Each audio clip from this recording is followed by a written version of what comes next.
အဲ့ဒါဒီလိုလာပြီးဘိုးချလာပြီတော့မလာနဲ့လို့ပြောလိုက်တယ်ဒီလိုလာပြီးဘိုးချလာပြီခါမကြမ်းဘိုးချလို့ရပြီဘုရားကြောင့်ဝင်ရဘုရားကြောင့်ဝင်ရဘာလဲလူရရနေပြင်လားဟဲ့ချာဘာလဲလူရရနေပြင်လား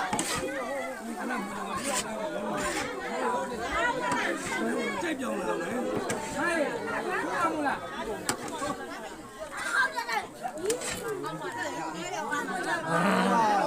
တော့ပါကွာယောက်ျားလေးရှိတော့ခေါင်းကြိုက်ပြီးထိုးပါတာကောင်းတယ်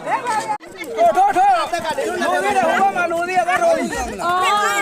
အဲ့လိုထိုးတာအဲ့ဒါရမေးပြီးရောတော့ပြောသေးတယ်ဆိုဟုတ်တယ်တော့